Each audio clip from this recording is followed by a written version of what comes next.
नमस्कार, स्वागत है आप सभी का जनता टीवी पर। मैं हूं आपके साथ महिमा सिंह कंवर। आज अंतर्राष्ट्रीय योग दिवस है। अंतर्राष्ट्रीय योग दिवस के मौके पर हमारे साथ आज मौजूद हैं जानी मानी योग गुरु वीना गोराई जी।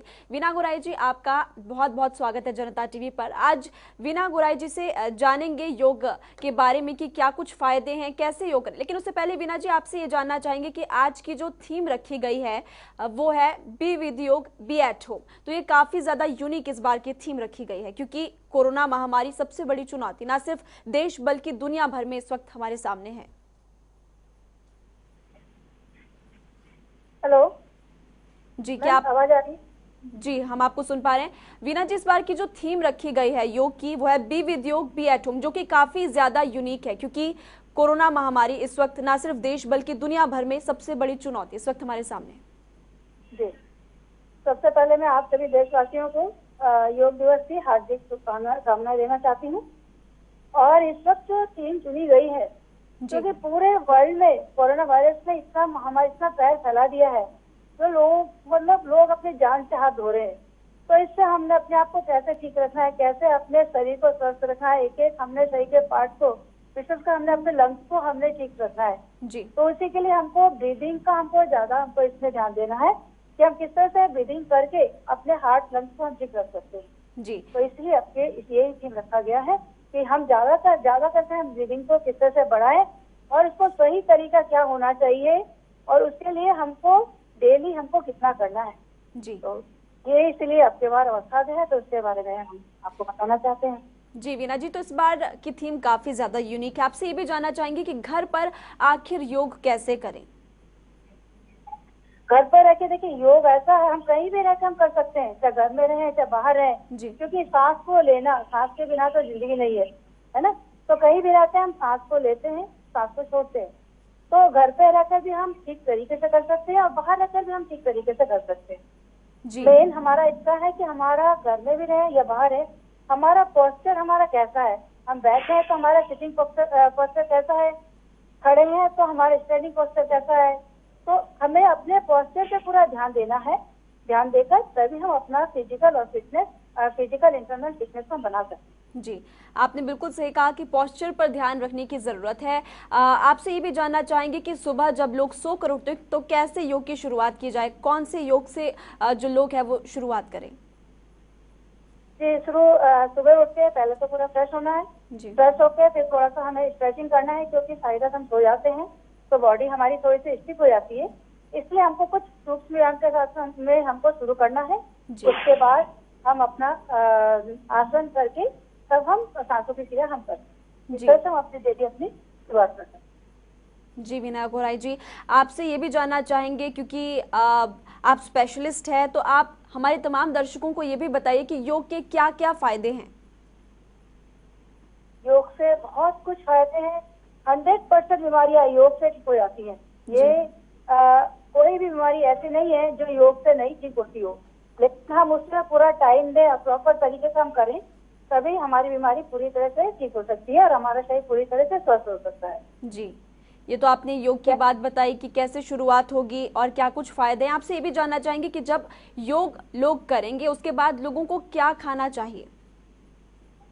देखिए, योग करने से पहले आधे घंटे में कुछ नहीं लेना चाहिए। योग करने से कम से कम 3 घंटे तक हमें कुछ नहीं लेना चाहिए। योग करने से पहले 3 घंटे का गैप होना चाहिए। उसके बाद योग करने के आधे घंटे के बाद हम कुछ भी ले सकते हैं, लेकिन हल्का खाना, सुपाच्य खाना हमको लेना है। जितना हम लाइट लेंगे और जितना हम सुपाच्य खाना लेंगे उतना ही सात्विक बिल्कुल हमारा हो।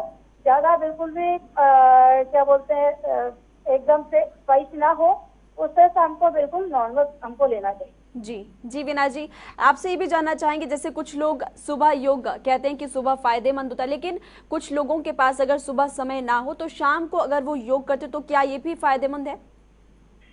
बिल्कुल फायदेमंद है। देखिए, जब भी हमको टाइम मिलता है, अब ये नहीं कि देखिए आजकल सभी लोगों की इतनी बिजी लाइफ हो गई है, तो अपने व्यस्तता की वजह से हमको योग को नहीं छोड़ना है। सुबह अगर टाइम नहीं तो सुबह हम लोग कर सकते हैं। देखिए, सुबह और शाम को जो योग करते हैं दोनों में फर्क सिर्फ इतना है कि सुबह हम जो योग को शुरू करते हैं, सुबह योग को करने से हमारी एनर्जी लेवल हमारी बढ़ती है और शाम को जो हम योग करते हैं तो हमारे एकदम पूरी बॉडी हमारी पीसफुल हो जाती है। जी। तो इसको हम कभी भी कर सकते हैं, लेकिन खाने का टाइम हमको थोड़ा सा देखना है कि हमने खाना कब लिया है। खाने के कम से कम 3 घंटे के बाद हम योग को कर सकते हैं। जी। वीना जी, डेली रूटीन की अगर बात करें तो कौन कौन से योग लोगों को करने चाहिए? अगर आप करके दिखाएंगे भी तो भी हमारे दर्शकों को काफी ज्यादा उससे फायदा होगा। जी, मैं आपको पूरा बताती हूँ। देखिए, डेली रूटीन में हमको पहले स्ट्रेचिंग करना है। तो मैं खड़े हो जाती हूँ, खड़े होकर बताती हूँ आप लोगों को। तो पहले हमको कुछ करना है, हमको सूक्ष्म व्यायाम, ये हमारे योगा प्रोटोकॉल में भी है। सूक्ष्म व्यायाम है गले के, अपने गर्दन के लिए, जो हमारी मांसपेशियां हैं, सर्वाइकल है, उनको बिल्कुल ठीक करता है। तो करेंगे पहले हम सांस लेते हुए गर्दन को ऊपर, आंखें खोलते हुए और सांस को छोड़ते हुए सामने। एक बार और करेंगे, पूरा सांस भरते हुए ऊपर आएंगे और सांस को छोड़ते हुए सामने देखेंगे। इसी तरह से दूसरा पोज हम करेंगे, सांस को छोड़ते हुए हम कान को कंधे से टच करेंगे, कंधे नहीं उठाना है। तो देखेंगे आपकी जो गर्दन की ये जो मांसपेशियां है, इसमें पूरा आपका जो स्ट्रेच हो रहा है। स्ट्रेच होने की वजह से वो हमारी एक एक मांसपेशी हमारी पूरी एक्टिव हो जाती है। कहीं भी पेन है तो वो पेन हमारा ठीक हो जाता है। तो ऐसे सांस को छोड़ेंगे, सांस को लेंगे। अब हम बाई साइड में जाएंगे, सांस को छोड़ेंगे, सांस को लेंगे। इस तरह से हम गर्दन की एक्सरसाइज करेंगे। इसी का एक पोज और है, सांस को छोड़ते हुए गर्दन को ट्विस्ट करते हुए हम जितना घुमा सकते हैं, ज्यादा नहीं, अपने शरीर के सुविधा अनुसार ही हमको करना है। तो सांस को छोड़ते हुए हम पहले दाईं साइड में जाएंगे, सांस भरते हुए सामने आएंगे, फिर सांस को छोड़ते हुए हम दाईं साइड में आएंगे, बाईं साइड में सॉरी, और सांस को लेते हुए सामने। तो इस तरह से हमने गर्दन के लिए हमने क्या है, जो हमारी गर्दन पे हमारे सोते समय रात को कई बार अटक जाती है, तो उसको हम सुबह अपना इस तरह से एक्सरसाइज करके, सूक्ष्म व्यायाम करके हम इसको ठीक कर सकते हैं और हमारा जो मसल्स, नर्व सिस्टम हमारा पूरा एक्टिव हो जाता है। जी। तो ये क्या हमने कुछ गर्दन के लिए। अब हम करेंगे अपने हाथों के लिए और अपने कंधे के लिए। तो करेंगे पूरा, दोनों पैरों में थोड़ा सा फासला हो, दोनों हाथ इस तरह से उठाते हुए सामने और पूरा सांस भरते हुए पूरी तरह से स्ट्रेच करेंगे। तो फील करेंगे आपके, देखिए कंधे से लेके आपके हाथों में पूरा प्रेशर आ रहा है। इस तरह से पूरा स्ट्रेच करना है और सांस को छोड़ते हुए डाउन, और सांस लेते हुए पूरी तरह से हाथों को स्ट्रेच करेंगे। फिर पूरा सांस को भरते हुए कंधे में पूरा खिंचाव महसूस करेंगे, हाथों में पूरा खिंचाव महसूस करेंगे और धीरे से सांस को छोड़ते हुए रिलैक्स। जी। तो ये क्या हमने कंधे के लिए और अपने हाथों को हमने एक्टिव किया। अब हम करेंगे कमर के लिए। देखिए कैसे सीक्वेंस बना है, पहले हमने अपने गर्दन के लिए किया, अब हमने कंधे के लिए किया, हाथों के लिए किया, अब हम करेंगे कमर के लिए कटी चक्र। दोनों हाथ सामने, सांस को छोड़ते हुए पीछे की तरफ आएंगे, सांस भरते हुए सामने, इसी तरह से दूसरी साइड में आएंगे, सांस को छोड़ते हुए, सांस को लेते हुए, एक बार और पूरा सांस छोड़ते हुए, सांस को भरते हुए, सांस को छोड़ते हुए, सांस को लेते हुए। तो इसमें जिसको शुगर की प्रॉब्लम है, जी, जब हमने इस तरह से हमने स्ट्रेच किया है तो हमारे पूरा पेट भी हमारे पूरी तरह से ट्विस्ट हुआ है, जिससे हमारे पूरा पेनक्राइज में उसका असर होता है। पेनक्राइज में पूरा प्रेशर पड़ने की वजह से पेनक्राइज हमारा एक्टिव होके इंसुलिन हमारा उसमें से हमारा बनने लगता है और शुगर हमारा बिल्कुल हमारा नॉर्मल हो जाता है। जी। तो इस कटी चक्रासन से हम शुगर को भी हम नॉर्मल कर सकते हैं, प्लस हमारी कमर की फ्लेक्सिबिलिटी हमारी से बढ़ती है और हमारी स्टेमिना लेवल हमारी से बढ़ती है। तो ये क्या हमने अभी कटी चक्रासन। जी। अब हम करेंगे घुटने के लिए और अपनी थाई के लिए। इस तरह से हाथों को सामने रखेंगे, सांस को छोड़ते हुए कुछ देर हम ऐसे बैठेंगे जैसे चेयर में बैठते हैं, पूरा सांस भरते हुए, सांस को छोड़ते हुए आराम से कुछ सेकंड होल्ड करना है, सांस को लेते हुए, एक बार और सांस को छोड़ते हुए, सांस को लेते हुए, रिलैक्स। तो ये क्या हमने घुटने के लिए, जिनको उठने बैठने में दिक्कत होती है, तो इस तरह से हम घुटने की अगर हम एक्सरसाइज करें तो घुटने भी हमारे ठीक होने लग जाते हैं, प्लस हमारी जो है बैठने उठने में जो दिक्कत होती है वो भी हमको ठीक हो जाती है। और हमारी फ्लेक्सिबिलिटी हमारी बढ़ती है जी। तो ये अब हमने क्या घुटने के लिए। अब हम करेंगे कुछ आसन, ये तो क्या कुछ क्रिया है। अब हम करेंगे आसन। देखिए क्रिया और आसन में क्या फर्क है। क्रियाएं जो हम हम होल्ड नहीं करते हैं तुरंत हम आ जाते हैं। आसन में हमको होल्ड करना पड़ता है। जितना हम होल्ड करेंगे कहते हैं स्थिर सुखासन, जितने आसन में हमारी स्थिरता आएगी उतना ही हमको उससे बेनिफिट मिलेगा। तो अब हम करेंगे ताड़ासन। इस तरह से खड़े हो जाएंगे। देखिए ताड़ासन का पहले मैं आप लोगों को फायदा बताती हूँ। ताड़ासन में जो हमारा लीवर है, लीवर का एक्टिव करता है। महिलाओं के लिए ओवरीज है, यूट्रस है, उसमें फायदा होता है। डाइजेस्टिव सिस्टम हमारे इससे बढ़ता है। नर्व सिस्टम हमारा इससे ठीक होता है। प्लस हमारी फ्लेक्सिबिलिटी हमारी बढ़ती है और ब्लड सर्कुलेशन हमारी होल बॉडी में हमारा होता है। तो बहुत कुछ हमको ताड़ासन में हमको फायदा मिलता है। कंसंट्रेशन हमारे इससे बढ़ता है। बच्चों के लिए जो हाइट ऊंची होती है तो बच्चों की हाइट भी इससे बढ़ती है। तो करेंगे ताड़ासन करके दिखाती हूँ आप लोगों को। दोनों हाथों की ऐसे ग्रिप बनाएंगे, पूरी तरह से स्ट्रेच करेंगे और पूरा सांस भरते हुए हाथ को ऊपर। अब पहले हम ताड़ासन के लिए अपना पोस्चर सही करेंगे, अपने आप को तैयार करेंगे।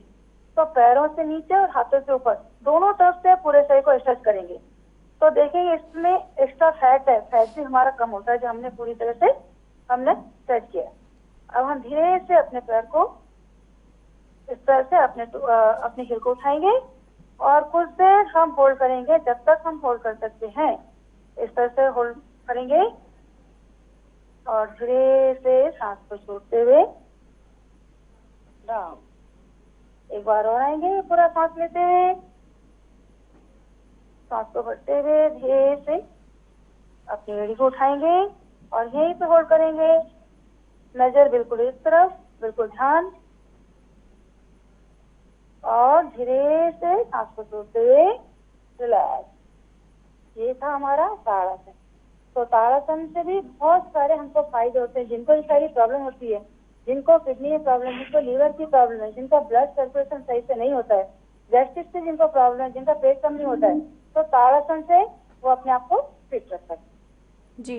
तो ये बताया ताड़ासन जो हमको उससे कितने फायदे हमको मिलते हैं। अब मैं बैठ के कुछ आसन बताना चाहती हूँ। तो ये खड़े होकर हमने बताया कुछ, अब हम बैठ के करेंगे।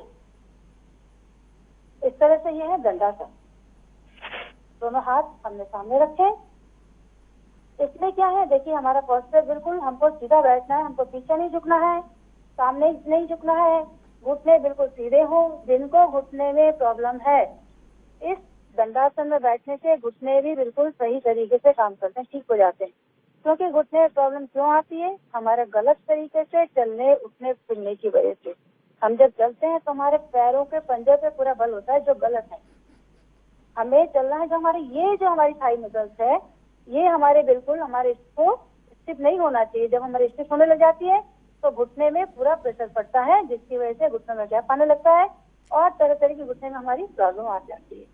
तो दंडासन में बैठेंगे तो हमारे धीरे धीरे हमारी घुटने की प्रॉब्लम भी हमारी बिल्कुल ठीक हो जाएगी। प्लस हमारा इससे रेस्पिरेटरी सिस्टम भी हमारा इससे एक्टिव रहता है।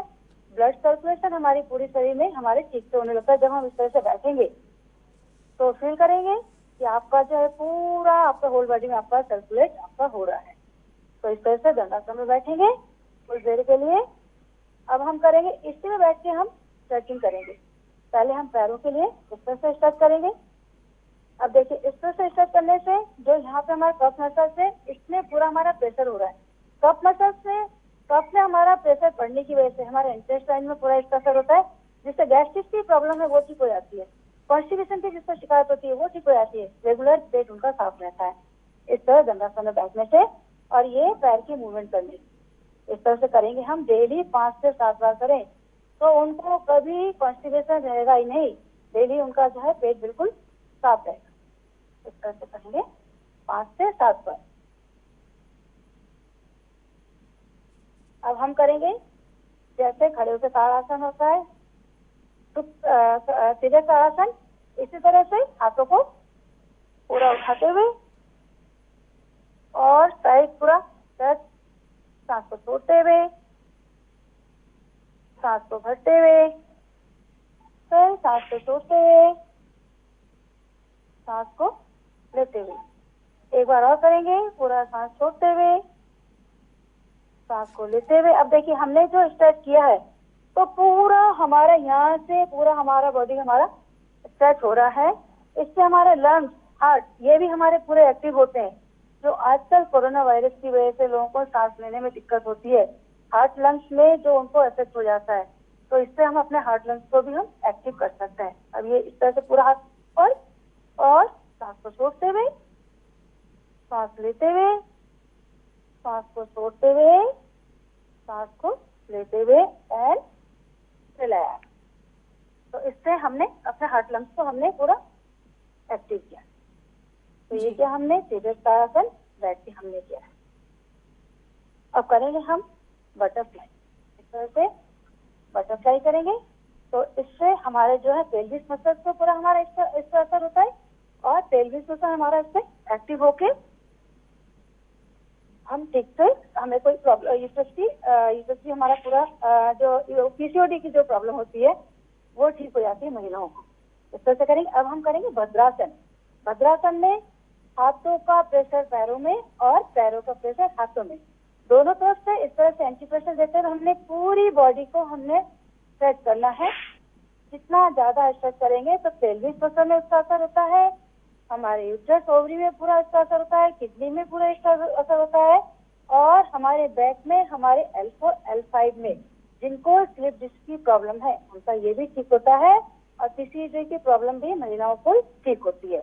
इस तरह से भद्रासन में बैठने से इसको भी हम कम से कम 5 से 7 बार करें दिन में।